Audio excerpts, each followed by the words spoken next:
परिश्रय स्वयं की आत्मा को शुद्ध बनाने के लिए, निखार लाने के लिए, आत्म संयम को निखारने के लिए, आत्म शक्ति को पहचानने के लिए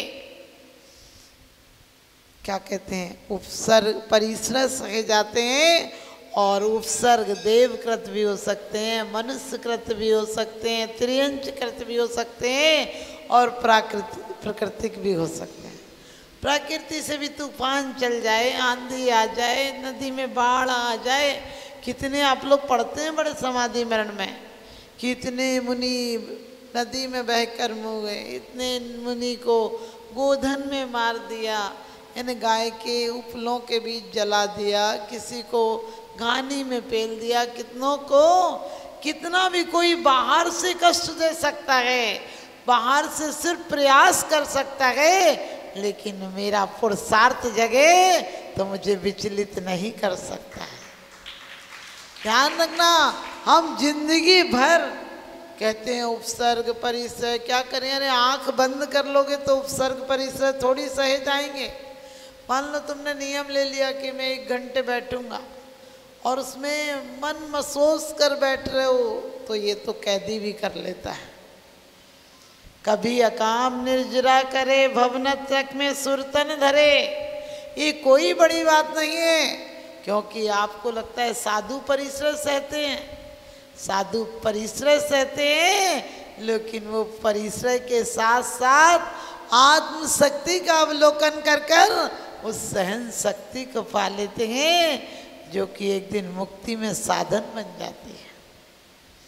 वो उपसर्ग सहते हैं और परिश्रमों को पर विजय प्राप्त करते हैं।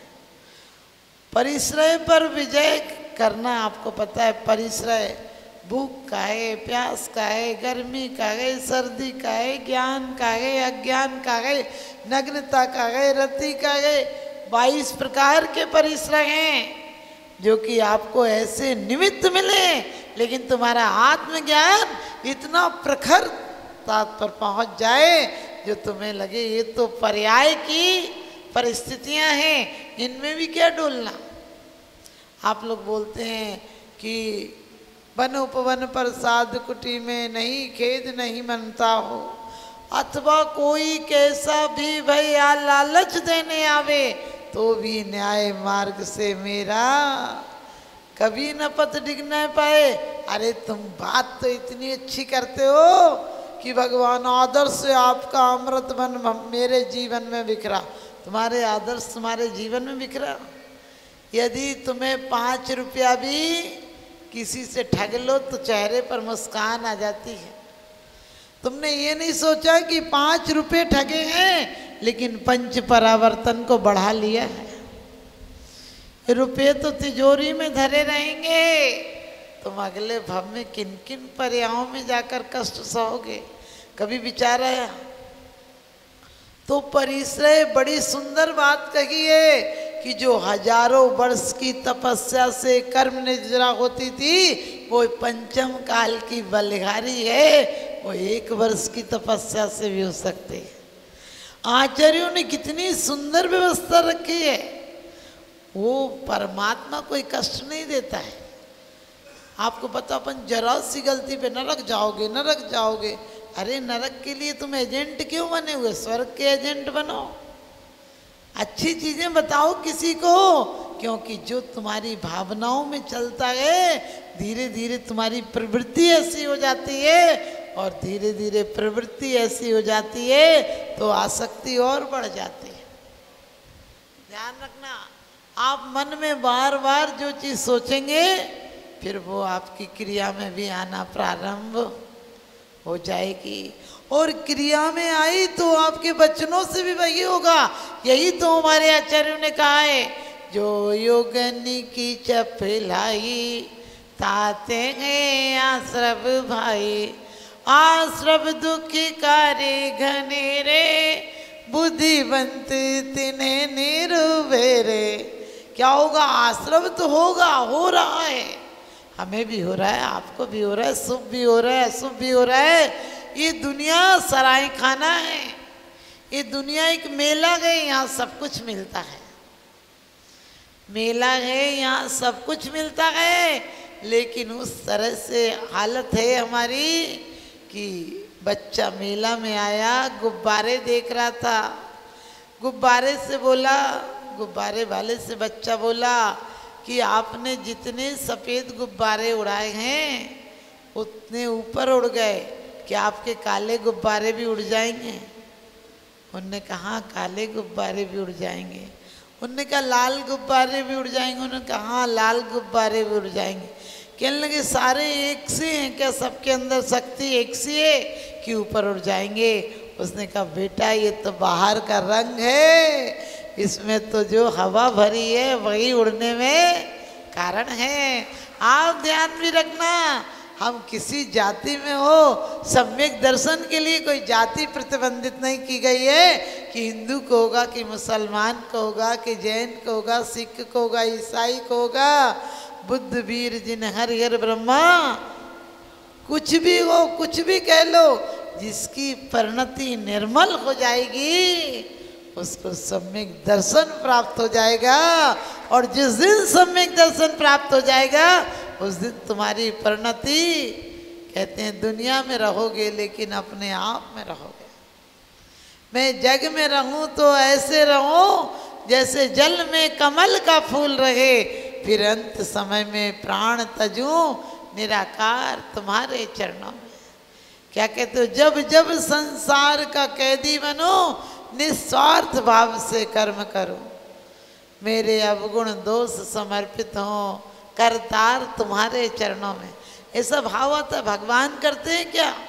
नहीं, भगवान को देखकर हमारी वृत्तियों में, हमारी प्रवृत्तियों में, हमारे चित्त की आसक्ति में विरक्ति आ जाती है। ध्यान रखना, कोई परिवर्तन बाहर से नहीं होता है, क्योंकि परिसर और उपसर्गों के लिए कहा है।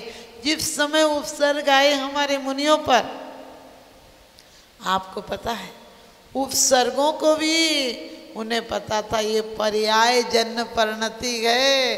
और सचमुच तो जिन परम पेनी सुध छैनी डारे अंतर वेदिया वर्णादि और रागादि ते निज भाव को न्यारा किया। कहते हैं जहाँ ध्यान ध्याता दे को न विकल्प बच वेदन, जहाँ वहाँ सच पूछो हम और आप लघु बुद्धि से कह रहे हैं कि उनने विचार ऐसा किया, वहाँ विचार की वृत्ति नहीं थी।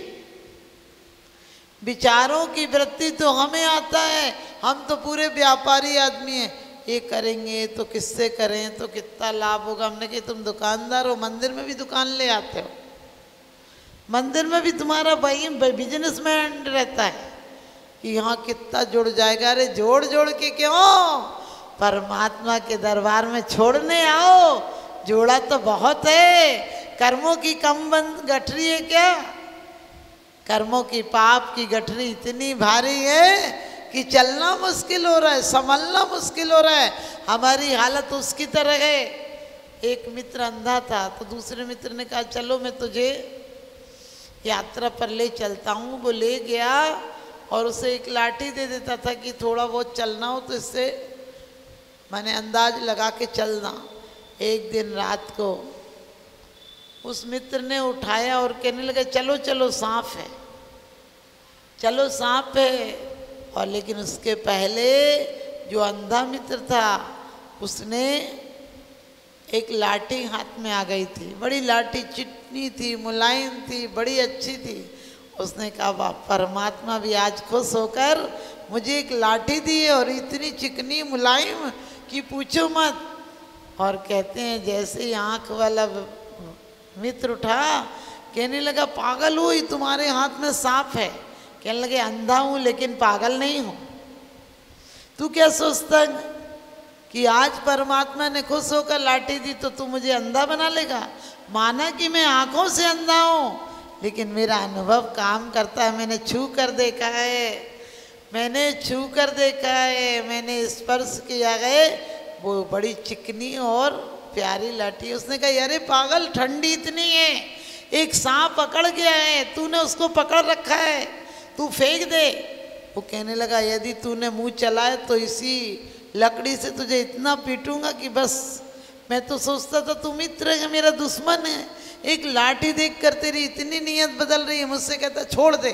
मैं छोड़ने वाला नहीं हूँ, यदि तूने छोड़ने की बात कही तो तुझे पीट दूंगा। बुद्धिमान उस मित्र को छोड़कर चला गया। आप समझ गए, आपके हाथ में भी वो लाठी आ गई है जिस विषय भोग रूपी सर्प को तुमने हितकारक, मुलायम, चिकनी और बड़ी अच्छी लाठी समझ लिया है। क्योंकि मोहेन समृतम ज्ञानम स्वभावम लभते नहीं। मोह रूपी अंधों को सिर्फ भोग और कामनाएं नजर आती हैं। परमात्मा के मंदिर में भी आते हैं तो ये इनके चेहरा कितना सुंदर है, इनका देखना कितना रूप सुंदर है, कैसे मुस्कुरा रहे हैं। हमने कि तुम्हें इसके अलावा कुछ नजर ही नहीं आता है। उनका चेहरा मत देखो, उनकी चित्त वृत्तियां देखो कि कैसे अशुभ से निवृत्ति करके शुभ में प्रवृत्ति की। 16 कारण भावनाएं भाई, और 16 कारण भावनाओं का वो कहते हैं उपहार उन्हें प्राप्त हुआ कि तीर्थंकर जैसी प्रकृति बन गई। उसके बाद भी क्या पारसनाथ भगवान जरा सा टेढ़े देख लेते तो भस्म हो जाता है। संबर देव, कमठ नहीं। आप लोग अब बार बार कहते कमठ, अरे कमठ तो 10 वर्ष पहले वाली बात थी।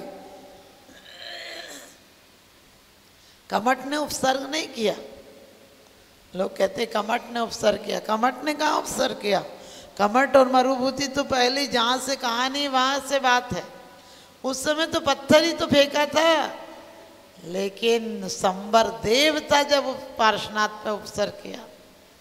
वही जीव कमठ का ही था। लेकिन आपको कह दें कि आप किस पर्याय से आओ, आपको आज संबोधन उस पर्याय से करें तो आप सुनोगे क्या? सच बताना, कितने ही लोग, हम लोग सब यदि गलत धारणा है तो हो सकता है अगले जन्म में समझ गए। गलत धारणा वाले को क्या कहते हैं?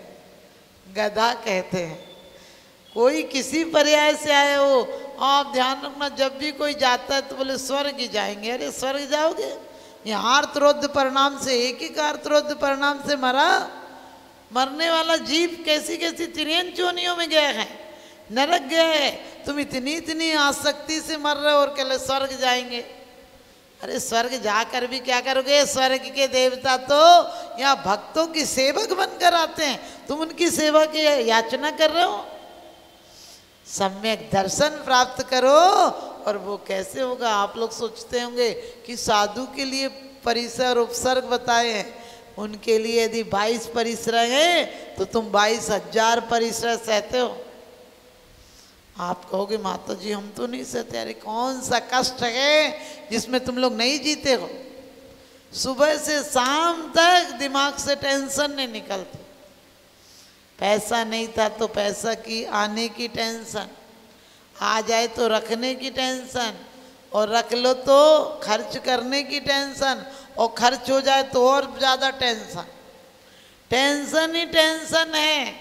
लेकिन मैं कहती हूँ कि ये द्रव्य, पुद्गल द्रव्य मिला गए।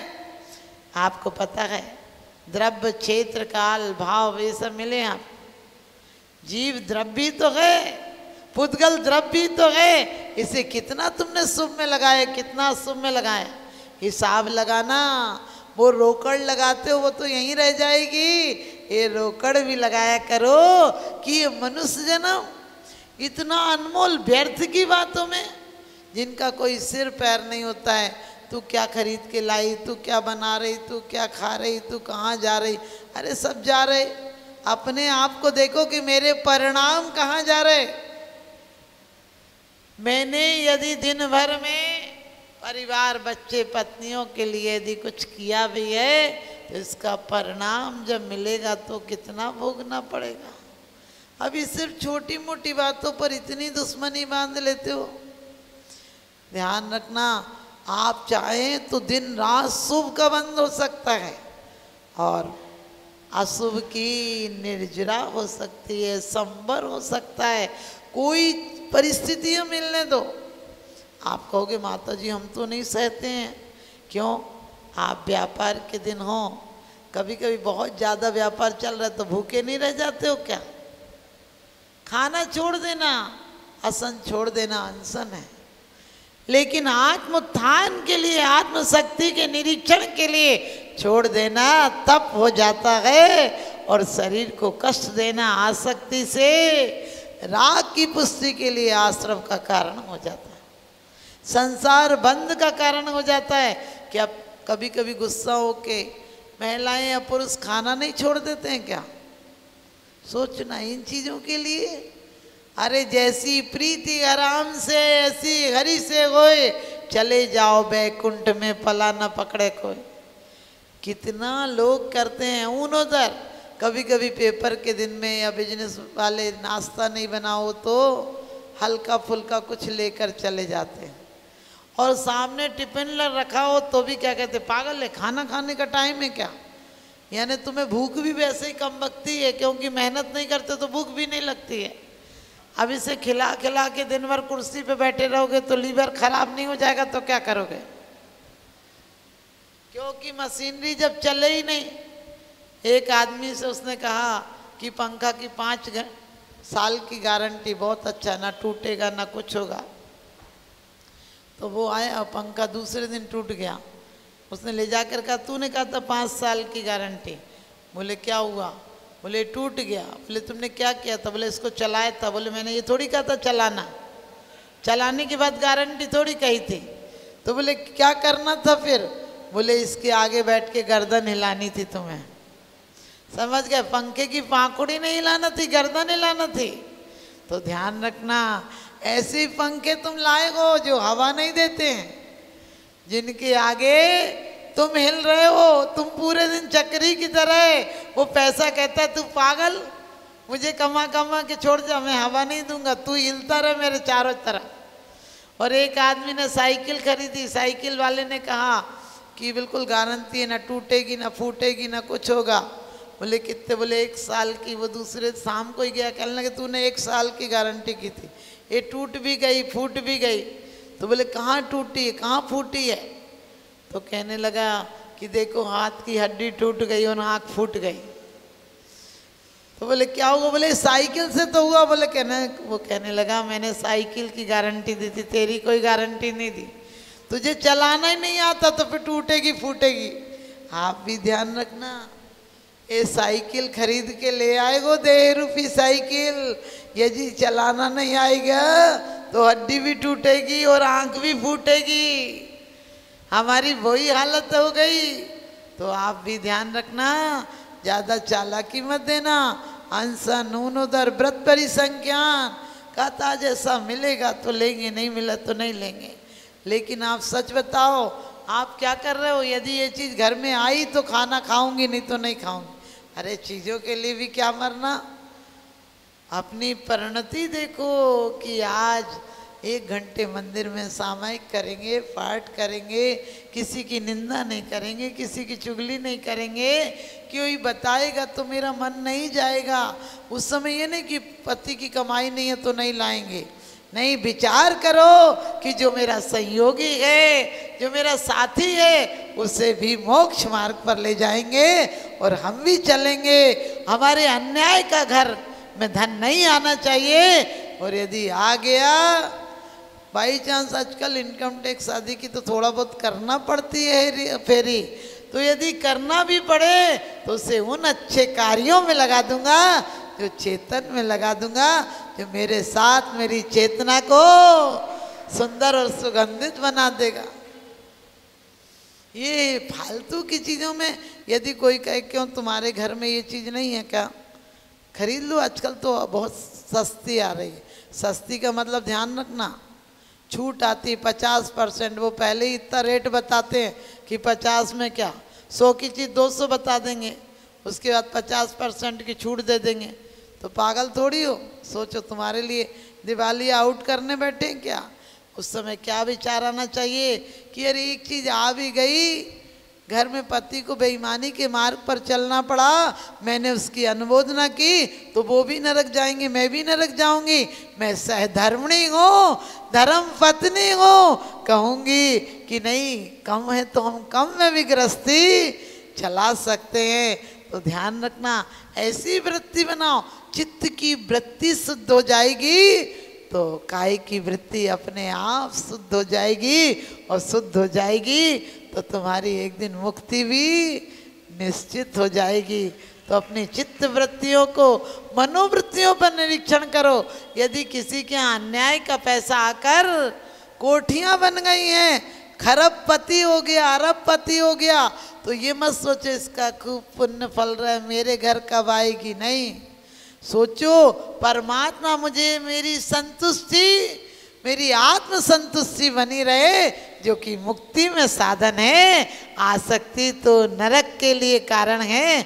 मैं नरक नहीं जाऊंगा, क्योंकि मैं हमेशा बोलती हूँ, नरकों में तो क्या मेरा साया न जाएगा, कि नरकों में हम नहीं जाएंगे। और कोशिश भी ऐसा करना है, एक क्षण में भी हमारी वृत्ति दुष्प्रवृत्ति नहीं हो जाए, पुद्गल की तरफ ये ध्यान नहीं जाए। पुद्गल तो एक साधन है, बंदूक मिली है, चाहो तो अपराध रोको, चाहे अपराध को आपको मालूम है अंजाम दो। एक दीपक की बाती मिली है, चाहो तो घर में दीपक जलाओ।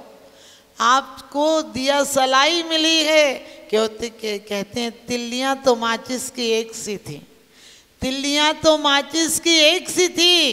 किसी ने घर जलाए, किसी ने आरती के दीपक जलाए, किसी ने घर जलाए, किसी ने आरती के दीपक जलाए। तो ध्यान रखना, एक भिखारी ने किसी सेठानी से कुछ मांगा, उसने घर का लेके पोछा फेंक के दिया उसको। उसने नदी पर जाकर पोछे को धोया, किसी तेली की दुकान पर थोड़ा सा तेल बिखर गया था, वो बाहर तक आ गया था। उसने एक दोने में लेकर वो तेल इकट्ठा किया और उस धोकर कपड़े से बाती बनाई और भगवान के दरबार में आरती करते हुए बोला, परमात्मा तेली के घर को भी खुश रखना जिसने तेल दिया, उस सेठानी को भी खुश रखना जिसने मुझे बाती के लिए एक कपड़ा दिया।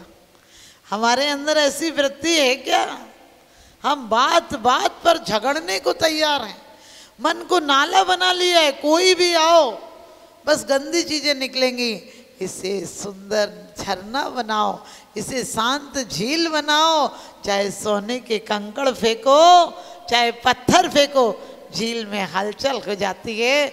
हमारा मन भी शांत सरोवर बने, शांत झील बने, जिसमें हमें अपना आत्मा का दर्पण, आत्म प्रतिबिंब नजर आए, तो एक दिन हम भी मुक्ति बन पाएंगे। और कल शेष चर्चा जो अंतरंग तपों की है और कुछ बाह्य तप रह गए, उन्हें कल सुनाऊंगी, क्योंकि आपको सत्य ईमान सूझता है, धर्म और विज्ञान सूझता है, लेकिन सच पूछो तो भूखे पेट तो रोटी में भगवान सूझता है, रोटी में भगवान सूझता है। तो आपके, मुझे पता है कि मेरे पास एक ही काम है, आपके पास दो जिम्मेदारियां हैं, धर्म भी और धंधा भी है। तो आप सबको यही कहूँगी, त्योहारों का इंतजार मत करना, प्रत्येक क्षण हमारा त्योहार हो जाए, क्योंकि जिंदगी का राज अभी बाकी है, जिंदगी का साज अभी बाकी है। अभी तो नापी है हमने मुट्ठी भर जमीन, अभी तो सच पूछो मौत का त्योहार अभी बाकी है, मौत का त्योहार अभी बाकी है, जिंदगी के उपहार अभी बाकी हैं। जिंदगी का त्योहार निर्वाण पूर्वक मनाना है और जिंदगी का उपहार शुभ परिणामों के द्वारा देना है। तो आपकी शुभ मति हो, शुभ गति हो, इन्हीं शुभ भावनाओं के साथ मैं अपनी वाणी को विराम देती हूँ। बोलिए आदिनाथ।